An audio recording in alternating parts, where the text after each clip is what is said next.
నిజమైన కృతజ్ఞత భావం కాదు.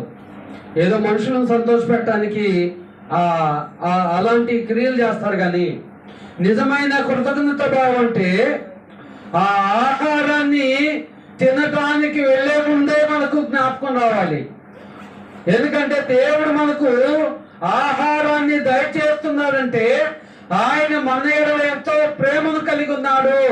ఆయన పట్ల మనము కృతజ్ఞత భావాన్ని కలిగి ఉండాలి అనే మనస్సు మనకు ఉండాలి. ప్రియ సహోదరి సహోదరులారా, ఈ కృతజ్ఞత భావం అనేది భూమి పుట్టినది మొదలుకొని భూమి అంతమయ్యే వరకు కూడా దేవుని ప్రేమించు వారికి, అనగా ఎందరైతే ఆయన సంకల్పం చొప్పున పిలువబడ్డారో వారికి ఎల్లవేళలా కూడా ఎల్లప్పుడూ కూడా ఆయన మరవకుండా మేలులు చేస్తూనే ఉన్నాడు. మేలులు చేస్తూనే ఉన్నాడు. మనం ఆయనను మర్చిపోతూనే ఉంటున్నాం. ఆయన మేలులను చేసినప్పుడు మన హృదయంలో సంతోషం కలుగుతుంది. దేవునికి ఎంతో లోబడాలని ఆశపడుతున్నాం. కానీ అది ఏమవుతుందంటే రాను రాను మర్చిపోయేవారిగా ఉంటున్నాం. కాబట్టి ఇప్పుడు సహోదరి సోదరులారా, దేవుడు కోరుకున్నట్టుగా నాటి క్రైస్తవులైతే, నాటి విశ్వాసులైతే ఆయన కోరుకున్నట్టుగానే ఆయన పట్ల కృతజ్ఞత భావాన్ని కలిగి ఉన్నారు. ఉదాహరణకు అపోస్తులు చూస్తే వారు ఎటువంటి స్థితిలో ఉన్నవారిని దేవుడు ఎన్నుకొని వారిని అపోస్తులుగా పంపినప్పుడు వారు కుటుంబాలను త్యాగం చేశారు. ఏం చేశారు? కుటుంబాలను త్యాగం చేసి దేవుని పని జరిగించారు. ఇవాళ ఏమంటున్నారంటే కుటుంబాలను పట్టించుకోకపోతే ఎట్లా అని ప్రశ్నిస్తూ ఉన్నారు. కుటుంబాలను పట్టించుకోకపోతే ఎట్లా, మేమేం కావాలని ప్రశ్నిస్తూ ఉన్నారు. అంటే వాళ్ళైతే ఎటువంటి కల్మషం లేకుండా వాళ్ళు పిలువబడిన పిలుపును మొదలుకొని వారి మరణం వరకు చాలా కమిట్మెంట్తో పనిచేశారు. మన నేటి క్రైస్తవుల పరిస్థితి ఎలాగుందంటే అలాగూ లేదని మనం ఒప్పుకోవాలి, నాతో సహా. ఎందుకంటే ప్రతి క్రియలో కూడా మనం కృతజ్ఞత చూపుతున్నామంటే చూపలేకపోతున్నాం. మనకున్నట్టు అహంకారం చేత, మనకున్నట్టు గర్వం చేత. కానీ దేవుడైతే మనం కృతజ్ఞత చూపాలని ఆయన కోరుతున్నాడు, ఆయన ఆశిస్తున్నాడు, ఆయన ఆజ్ఞాపిస్తున్నాడు. అలాగూ కృతజ్ఞత చూపిన వాళ్ళలో అనేకులు దేవుడు మనకు మాదిరిగా చూపుతున్నాడు. అనేకుల్లో మొట్టమొదటి వ్యక్తి ఎవరై అంటే ఆదాము.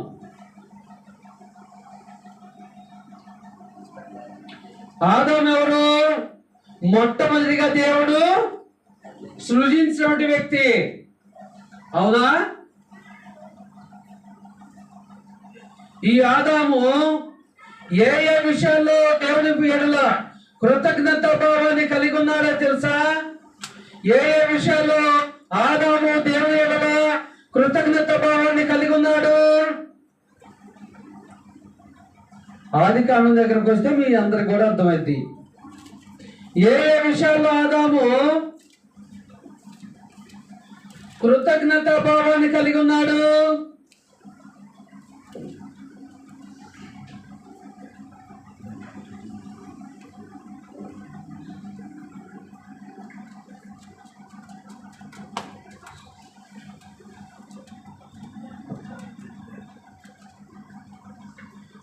రెండో అధ్యాయం, ఆదికాండము 2వ అధ్యాయము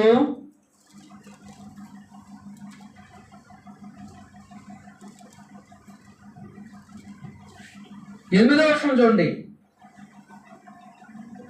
దేవుడైన యెహోవా తూర్పున ఏదెనులో ఒక తోట వేసి తాను నిర్మించిన నరుని దానిలో ఉంచెను.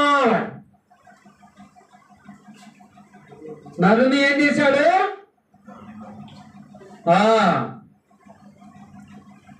అది ఎంత పెద్ద తోట అంటే 4 నదులు ఆ తోటను తడుపుటకు నీరు కావాల్సిన పరిస్థితి. అంత పెద్ద తోట అది, ఏదేని తోట. ఆయన ఆ తోటలో ఏం చేశాడు? 15వ వచనంలో రండి. మరియు దేవుడైన యెహోవా నరుని తీసుకొని ఏదైనా తోటను సేద్యపరచుటకును దాని కాచుటకును దానిలో ఉంచెను. అంటే ఆదాము ఎన్ని విషయాల్లో దేవుని పట్ల కృతజ్ఞత కలిగి ఉన్నాడో తెలుసా మీకు? ఏదైనా తోటను సేద్యపరిచే విషయంలో,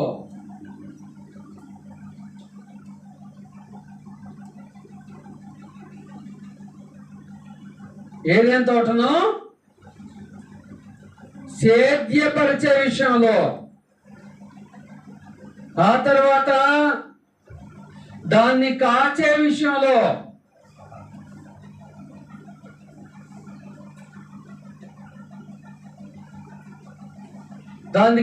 విషయంలో, దేవుని ఎడల కృతజ్ఞత భావాన్ని కలిగి ఉన్నాడు. ఇంకా తన కుమారులు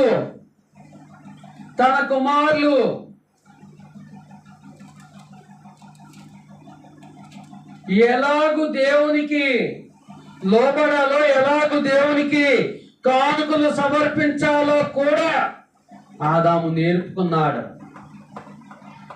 ఆదాము ఒక్క విషయంలోనే తప్పు చేశాడు. ఏ విషయము? తన భార్య మాట విని ఆ యొక్క ఫలవృక్షాన్ని తింటము. ఆ ఒక్క విషయంలో తప్ప మిగతా ఏ విషయంలో కూడా దేవుని ఎడల కృతజ్ఞత కలిగి ఉండే భావంలో ఎప్పుడు కూడా రాజీ పడలా. చిట్టు చివరికి తనను శిక్షించినా కూడా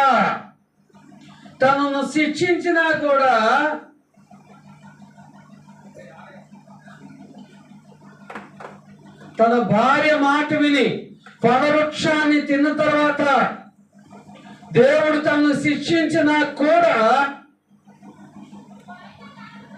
శిక్షించిన తర్వాత కూడా తన కుమారులను దేవునికి నమ్మకంగానే బ్రతుకున్నట్లుగా పురుగొల్పాడు. దేవుని ఎడల ఎలాగ ఉండాలనే దాన్ని గురించి నేర్పాడు. అంటే ఆదాము ఒక్క విషయంలోనే దేవుని ఎడల కృతజ్ఞత భావాన్ని కలిగి ఉండలేదు. 99.99 విషయాల్లో ఆయన కృతజ్ఞత భావాన్ని కలిగి ఉన్నాడు. నేటి క్రైస్తవులుగా బ్రతికే మనం కనీసం 0.001% అయినా కృతజ్ఞత భావాన్ని కలిగి ఉంటున్నామా? ఒకసారి ఆదాముతో మన జీవితాన్ని కంపారిజన్ చేసుకోండి. ఆదాముతో మనల్ని కంపేర్ చేసుకోండి. ఈ లోకంలో సహోదరులు అయితే పక్కన వాళ్ళు మంచిగా కారు కానీ బైక్ కానీ వాడితే ఎలాగూ పక్కన ఉన్న సహోదరులకి ఆశ కలిగిద్దో, పక్కన వాళ్ళు ఏవైతే ఇంట్లో విలువైన నూతనంగా టెక్నాలజీ వస్తువులు తీసుకొస్తారో సహోదరులకు ఆశ కలిగిద్ది. తమ కుటుంబ ఆ యొక్క నేపథ్యాన్ని ఆలోచన చేసుకోరు, ముందుగా అవి కావాలని కోరుకుంటారు. మరి భౌతికంగా ఇలాగ ఆలోచన చేసే మనము ఆదాము దేవుని పట్ల ఎలాగూ కృతజ్ఞత కలిగి ఉన్నాడో, ఈనాడు నేను ఆదాము కంటే దేవుడు నన్ను ఇంకా చాలా ఉన్నతమైన స్థితిలో ఉంచాడు. ఆదాము అది 10,000 ఎకరాల, 100 ఎకరాల, 1000 ఎకరాల, 1,00,000 ఎకరాల తెలియదు కానీ 4 నదుల నీరు సరిపోను తోటను సేద్యపరిచాడంటండి. ఎంతమంది తోడుగా ఉన్నారు ఆదాంకి? ఎంతమంది తోడుగా ఉన్నారండి? ఆ ఏదైనా తోట సేద్యపరిచినప్పుడు, ఏదైనా తోటను కాచినప్పుడు ఎంతమంది ఆదాముతో కూడా ఉన్నారండి? ఒక్కడే ఉన్నాడు. అవునా? ఎంతమంది? ఒక్కడే ఉన్నాడు. ఇంకా చెప్పుకోవాలంటే చాలా విషయాలు ఉన్నాయి. దేవుడు ఆ యొక్క సమస్తమైన వాటికి పేరు పెట్టమని ఆజ్ఞాపించాడు. ఆది పట్ల కూడా ఆయన కృతజ్ఞత భావాన్ని కలిగి ఉన్నాడు. కాబట్టి ఆదాముతో ఒకసారి మనల్ని కంపేర్ చేసుకోండి. మనం ఎన్ని విషయాల్లో కృతజ్ఞత భావాన్ని కలిగి ఉండటానికి ప్రయత్నం చేస్తున్నాం అనేది ఒకసారి ఆలోచన చేసుకోవాలి ప్రియ సహోదరి సోదరులారా. ఆనాడు ఆదాము ఎన్ని విషయాల్లో కృతజ్ఞత భావాన్ని కలిగి ఉన్నాడు. ఆదాముతో పోల్చుకుంటే ఈనాడు మనం ఎన్ని విషయాల్లో కృతజ్ఞత భావాన్ని కనీసం కలిగి ఉండాలని ఆలోచన చేస్తున్నామా?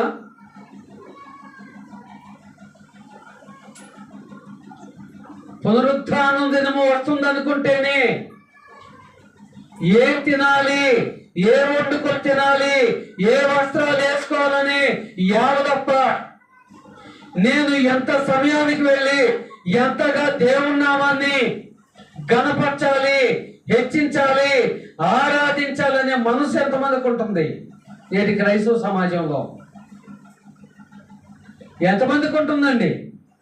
సోమవారం నుండి శనివారం వరకు ఫుల్ బిజీగా ఉండే మనము ఆదివారం రెస్ట్ తీసుకోవడానికి ఆశపడుతూ ఉంటాము.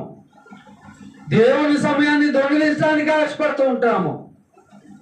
కానీ నిజంగా అది కృతజ్ఞత భావాన్ని కలిగి ఉన్నట్టు కాదు. సోమవారం నుండి శనివారం వరకు నువ్వు పనులు చేసుకోవడానికి, ఉద్యోగ వ్యాపారాలు చేసుకోవడానికి దేవుడు నీకు ఆయుష్కాలాన్ని పొడిగిస్తున్నాడంటే ఆదివారం ఆయన పట్ల నువ్వు కృతజ్ఞత కలిగి ఉండటానికి. మరి మనుషుల సమయాన్ని దొంగిలించడానికి భయపడే నీవు దేవుని సమయాన్ని ఎలాగ దొంగిలించడానికి భయపడకుండా ఉంటున్నాం అనేది ఆలోచన చేసుకోవాలి ప్రియ దేవుని పిల్లారా. కాబట్టి ఆదాము జీవితంతో ఒకసారి మన జీవితాన్ని కంపారిజన్ చేసుకోండి. ఆదాము మనలాగా మంచి మంచి బిల్డింగ్లో నివసించలా, మంచి మంచి వస్త్రాలు వేసుకోలే, మంచి మంచిగా ఆహారాన్ని భుజించలే. కానీ దేవుని పట్ల ఆయన ఎల్లప్పుడూ కూడా కృతజ్ఞత భావాన్ని కలిగి ఉన్నాడు. ఎల్లప్పుడూ కూడా కృతజ్ఞత భావాన్ని కలిగి ఉన్నాడు. ఆదాము గారితో పోల్చుకుంటే నేడు కనీసం 1% అయినా మనం అటువంటి భావాన్ని కలిగి ఉంటున్నాం అనేది ఆలోచన చేసుకోవాలి. ఎందుకంటే ఆనాడు ఆదాముకైనా ఈనాడు మనకైనా సమస్తమును సమకూర్చేది ఎవరు? ఆదాముకు ఒక రీతిగా మనకు ఒక రీతిగా పక్షపాతంగా ఆయన సమకూరుస్తున్నాడా? ఏమండి? ఆదాముకు ఒక రీతిగా మనకు ఒక రీతిగా సమకూరుస్తున్నాడా? లేదే. మరి మనం ఎందుకు ఆయన పట్ల కృతజ్ఞత భావాన్ని కలిగి ఉండటంలో నిర్లక్ష్యాన్ని కలిగి ఉంటున్నాము, అశ్రద్ధను కలిగి ఉంటున్నాము అనేది ఒకసారి ఆత్మ పరిశీలన చేసుకోవాలి. సరే, ఏం చేసుకోవాలి? ఆత్మ పరిశీలన చేసుకోవాలి. చివరికి తనను శిక్షించినా కూడా ఆ శిక్షను పొందుకున్న తర్వాత కూడా దేవుని పట్ల కృతజ్ఞత భావాన్ని కలిగి ఉండటంలో ఎక్కడా కూడా ఆయన వెనకడుగు వేయలే. ఈనాడు మనకొచ్చే కష్టాన్ని బట్టి, మనకొచ్చే బాధను బట్టి, చిన్న చిన్న సమస్యలను బట్టి దేవునికి ప్రార్థన చేసుకోవటం మర్చిపోయేవాళ్ళు చాలా మంది ఉన్నారు. దేవుడు నాకు కష్టాలు పెడుతుండు, ఎన్నో సంవత్సరాల నుంచి నేను ఇంకా ఇబ్బందులు పెడుతూనే ఉన్నాను, ఎందుకు ఆయనకు ప్రార్థించాలి అనే క్రూరమైన మెంటాలిటీ గల వాళ్ళు చాలా మంది ఉన్నారు క్రైస్తవుల్లోనే, ముఖ్యంగా సత్యాన్ని ఎరిగిన వారిలోనే. అలాగుంటే నిజంగా మనము కృతజ్ఞత భావాన్ని కలిగి ఉన్నట్ట అంటే కలిగి లేనట్టని మనం ఖచ్చితంగా చెప్పవచ్చు ప్రియదేని పిల్లరా. కాబట్టి ఒకసారి ఆలోచన చేసుకోండి. ఆదాము ఎన్ని విషయాల్లో, ఇంకా చెప్పుకోవాలంటే చాలా విషయాలు ఉన్నాయి, చాలా విషయాల్లో ఆయన కృతజ్ఞత భావాన్ని కలిగి ఉన్నాడు ప్రియదేని పిల్లరా. ఆ తర్వాత కృతజ్ఞత భావాన్ని కలిగి ఉన్న వ్యక్తి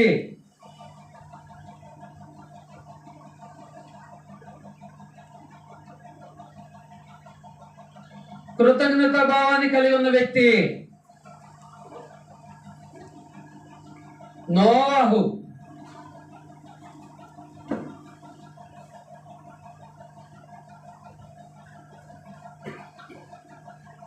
ఎవరు నోవాహు?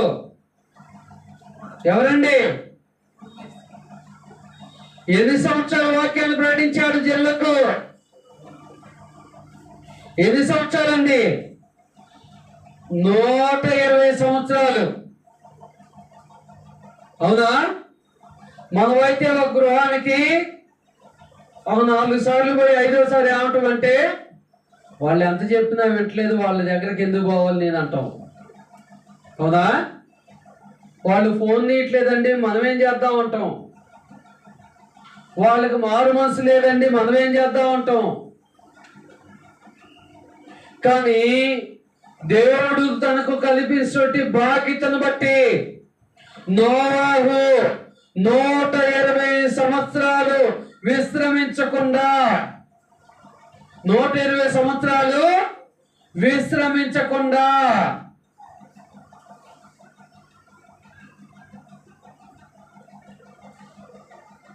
సువార్త ప్రకటించాడు.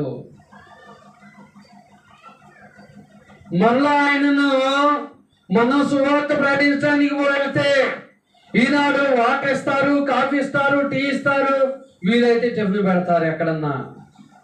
కానీ ఈయన 120 సంవత్సరాల్లో ఎక్కువగా తిరస్కరణకే గురయ్యాడు, హేళనకు గురయ్యాడు, అవమానాలకు గురయ్యాడు, నిందలు వేశారు.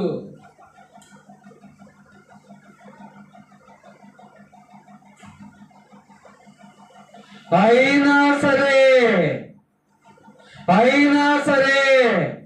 దేవుని పట్ల కృతజ్ఞత భావాన్ని కలిగి ఉండటము మానలేదు.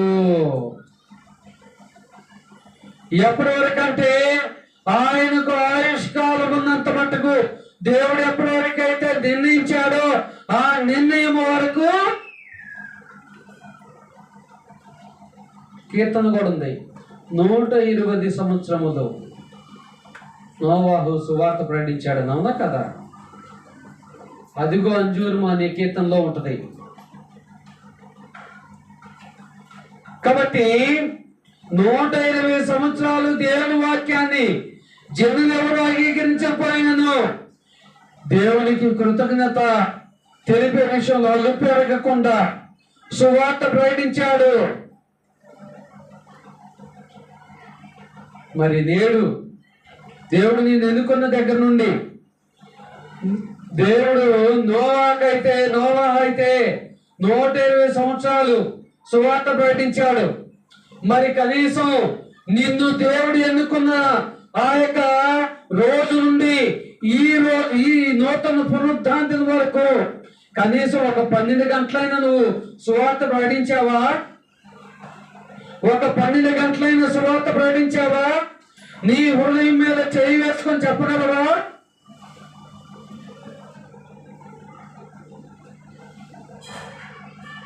సువార్త ప్రకటించడానికి వెళితే నోవాహుకు తన కుటుంబం గుర్తుకు రాలా, అలాగూ నేనే సువార్త ప్రకటించాడు. ఈవేళ మనం సువార్త ప్రకటించడానికి వెళితే వెళ్ళిన మరుక్షణం నుండి మన కుటుంబ సభ్యులందరూ గుర్తుకొస్తారు, ఎవరికి ఏం సిద్ధపరచాలో, ఎవరికి ఏం చేయాలో అని. అలాగూ మనం పరిపూర్ణంగా నోవాహు మాదిరిగా సువార్త ప్రకటిస్తున్నామా? పరిపూర్ణంగా నోవాహు మాదిరిగా కృతజ్ఞత భావాన్ని కలిగి ఉండడానికి పోరాడుతున్నాం అనేది ఒకసారి ఆలోచన చేయాలి. పోరాటమే ఇది, ఆషామాషి వ్యవహారం కాదు సువార్త ప్రకటించడం అంటే. ఎందుకంటే మనము లోకాశలు చూపి వాళ్ళను దేవుని మార్గంలో నడపడానికి వెళ్ళట్లేదు. వాళ్ళ కంటికి కనిపించింది మనము ఉన్నదాన్ని రుజువుపరచుటకు, వెల్లడిపరచుటకు మనం వారి వద్దకు వెళ్ళి సువార్త ప్రకటిస్తున్నాం. చాలా మంది తిరస్కరిస్తారు, చాలా మంది ఆమోదించరు.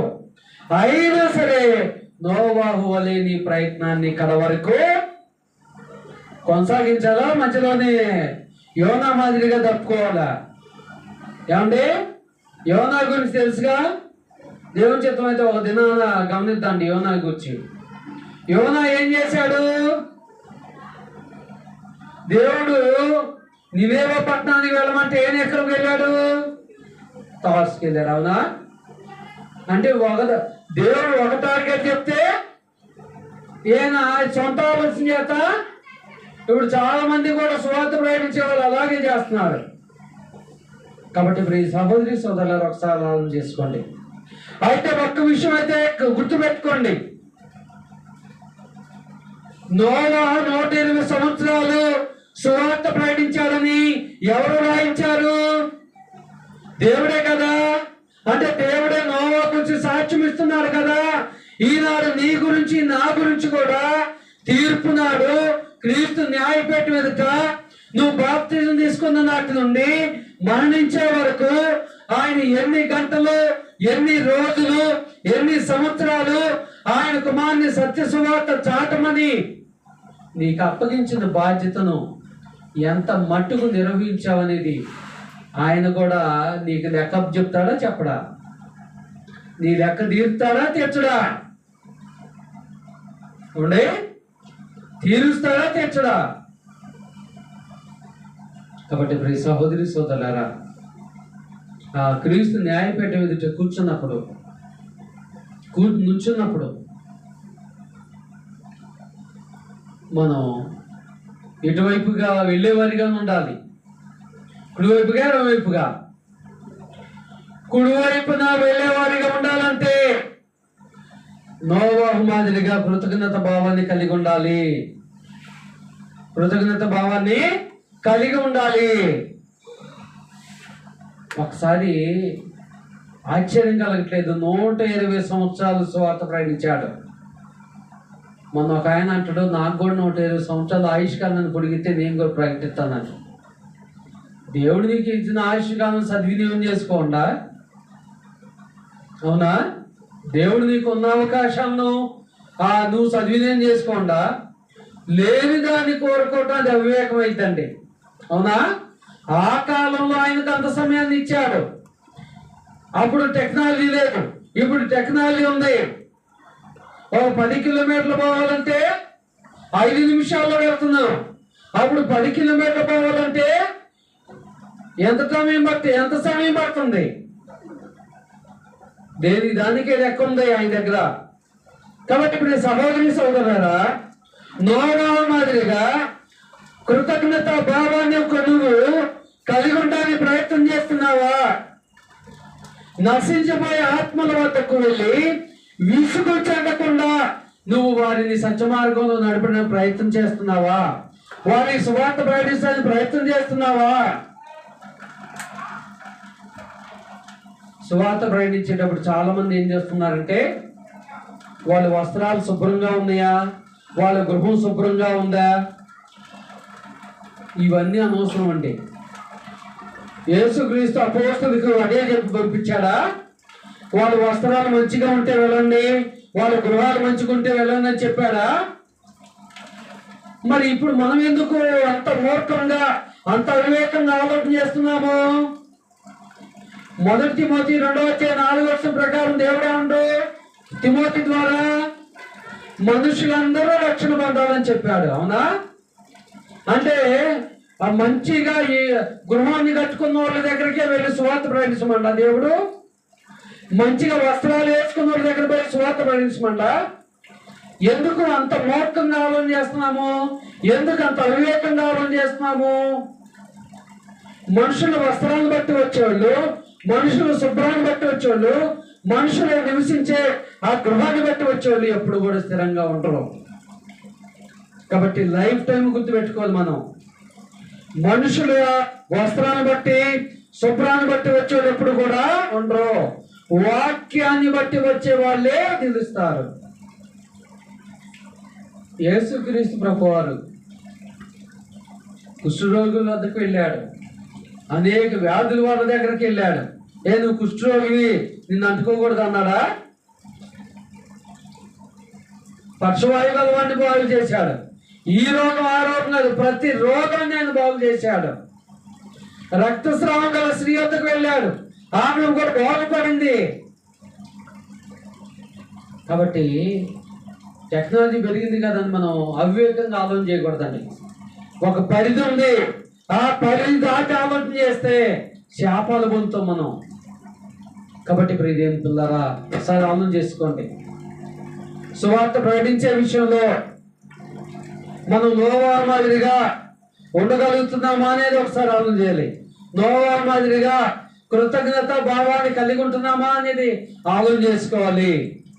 ఒకవేళ కలిగి ఉండకపోతే, ఇప్పుడు దాకా నువ్వు బాప్తిని తీసుకొని ఒక మాసం, ఒక నెల కావచ్చు, ఒక 10 నెలలు కావచ్చు, ఒక సంవత్సరం కావచ్చు, ఒక 10 సంవత్సరాలు కావచ్చు, ఎప్పటి వరకు నువ్వు ఇలాగ దేవుని పట్ల కృతజ్ఞత భావాన్ని పూర్తి స్థాయిలో కలిగి లేకపోయినా ఇక నుంచి అయినా ప్రారంభించాలనేది దేవుడు ఈరోజు మనకి ఈ లేఖనాల ద్వారా తెలియజేస్తున్నాడు. ప్రియ సహోదరి సోదరులారా, ఈ లేఖనాల ద్వారా ఆయన మనకు తెలియజేస్తున్నాడు.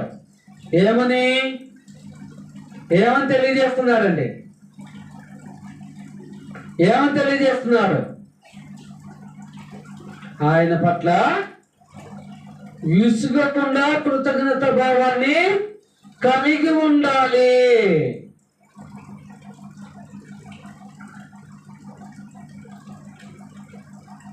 పిల్లల్ని ప్రార్థన చేసుకోమన్నప్పుడు కొంతమంది ఏమంటారంటే, ఆల్రెడీ ఉదయం టిఫిన్ చేసుకున్నాక, ఉదయం లేచిన తర్వాత చేసుకున్నాక మళ్ళీ మధ్యాహ్నం ఎందుకులే అంటారు. అంటే వాళ్ళకి తెలియదు. అప్పుడు మనం ఏం చేయాలి? వాళ్ళకు నేర్పుకోవాలి. వాళ్ళకి నేర్పుకోవాలంటే ముందు మనకు కృతజ్ఞత బాగుండాలి.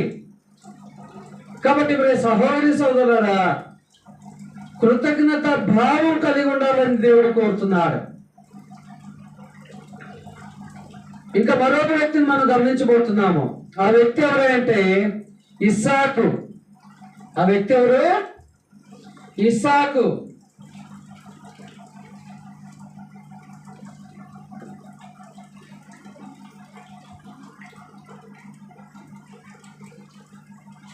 ఇస్సాకు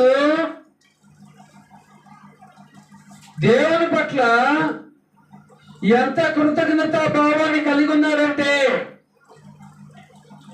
తన భార్య విసిగించింది గర్భఫలము కొరకు. అవునా? చూడండి, ఆదికాండము 25వ అధ్యాయము. ఆదికాండము 25వ అధ్యాయము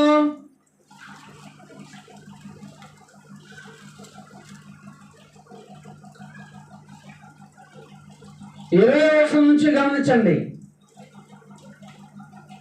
అబ్రహాము కుమారుడికి ఇస్సాకు వంశవళి ఇదే. అబ్రహాము ఇస్సాకును కన్ను. ఇస్సాకు 18 గ్రాములో నివసించు సిరియావాడైన బెతూయేలు కుమార్తె అయిన సిరియావాడైన లాబాను సహోదరి అయిన రెబ్కాను పెళ్లి చేసుకున్నప్పుడు 40 సంవత్సరము గలవాడు. ఇస్సాకు భార్య గొడ్రాలు కనుక అతడు ఆమె విషయమై యెహోవాను వేడుకొనెను. ఇస్సాకు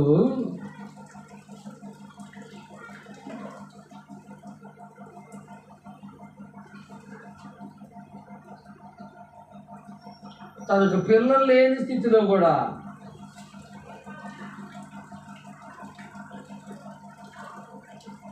ఒకానొక సందర్భంలో తన భార్య ఏమంటుందంటే,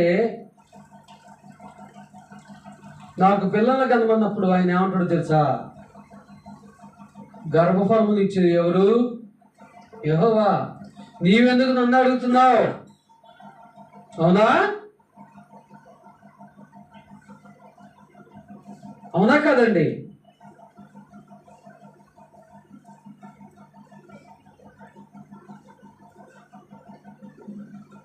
కాబట్టి ఇస్సాకు వలె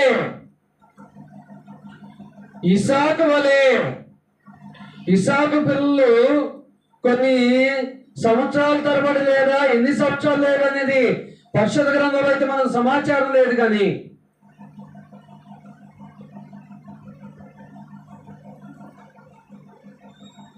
ఇస్సాకు వలె పిల్లలు లేని సమయంలో, అంటే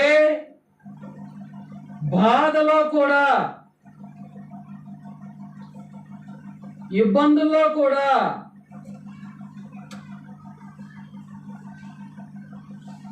దేవుని పట్ల కృతజ్ఞత భావాన్ని కలిగి ఉంటున్నావా? దేవుని పట్ల కృతజ్ఞత భావాన్ని కలిగి ఉంటున్నావా? ఎట్ట కలిగి ఉంటామండి?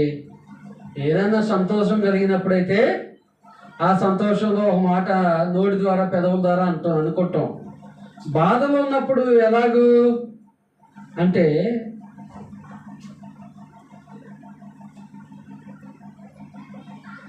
నిజంగా నిజమైన విశ్వాసి అయితే ప్రతి సందర్భాన్ని బట్టి దేవునికి కృతజ్ఞత కలిగి ఉంటాడు.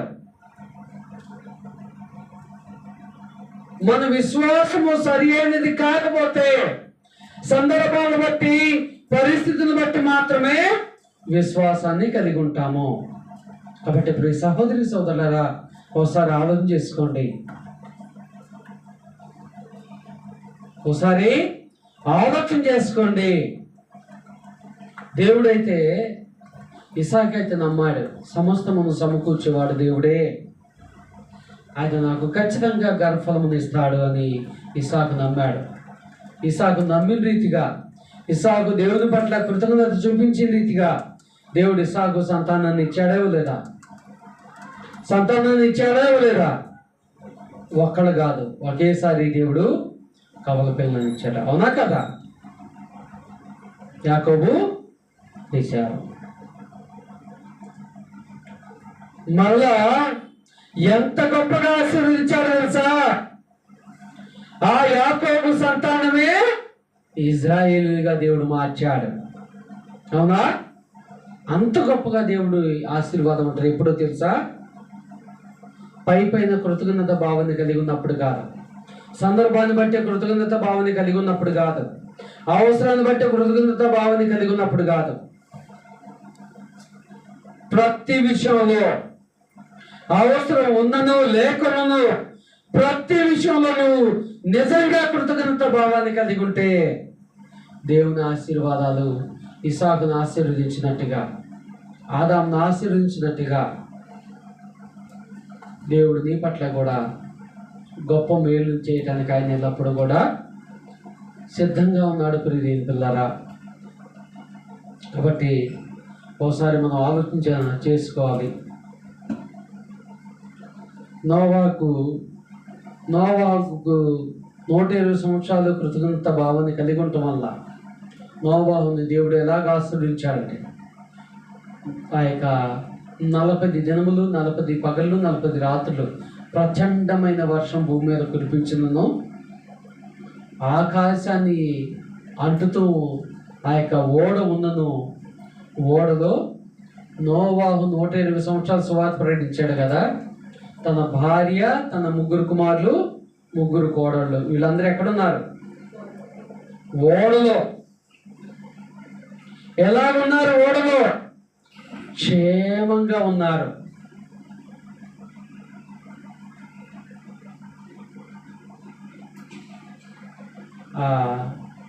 వాళ్ళు ఓడలో ఉన్న ఆ దినములు ఎప్పుడైనా వారు పస్తులు ఉన్నారా? వారు దేనికైనా వారు ఇబ్బంది పడ్డారా? ఆయనకంటే వాళ్ళకంటే విశ్వాసం ఉంది, కానీ ఇప్పుడు మాకు విశ్వాసం లేదంటారా? నమ్మకం లేదంటారా దేవుని మీద? మనం ఒకటే గమనించాలి, నాడు దేవునికి నమ్మకంగా జీవించే వారి జీవితాల్లోనైనా, జీవిస్తున్న మన జీవితాల్లోనైనా సమస్తమును సమకూర్చే దేవుడే. కాబట్టి దేవుని పిల్లారా, కృతజ్ఞత భావాన్ని కలిగి ఉండాలి. ఏ భావాన్ని? కృతజ్ఞత భావాన్ని కలిగి ఉండాలి. కాబట్టి మనందరూ కూడా కృతజ్ఞత భావాన్ని కలిగి ఉండాలి. నాడు విశ్వాసులుగా, నాడు దేవుని జనాంగంగా, దేవుని ప్రజలుగా ఎవరైతే ఎంతటి కృతజ్ఞత భావాన్ని కలిగి ఉన్నారో నేడు కూడా మనం వాళ్ళకంటే ఇంకా ఎక్కువగానే కృతజ్ఞత భావాన్ని కలిగి ఉండాలి. ఎందుకంటే నేడు 1 కిలోమీటర్ కూడా నడవలేని స్థితిలో మనం ఉన్నాం. 1 అర కిలోమీటర్ కూడా నడవకుండా దేవుడు మనకు బైక్ ఇస్తున్నాడు, బైక్లో కావాల్సిన పెట్రోల్ ఇస్తున్నాడు.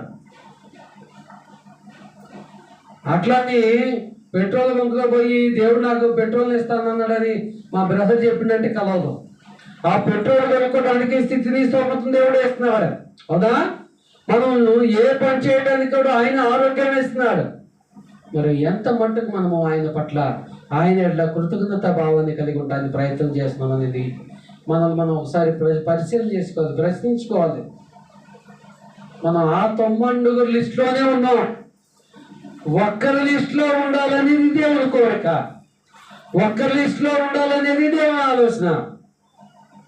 కాబట్టి ఎవరి లిస్టులో ఉంటావో దేవుడు నీ చేతికి అప్పగిస్తున్నారు, నీ చేతిలోనే పెడుతున్నావు. కాబట్టి ఒకసారి ఆత్మపరిశీలన చేసుకోవాలి. శ్రద్ధతో ఓపికతో మీ అందరికీ ప్రభు పెట్టమని తెలియజేస్తున్నాను.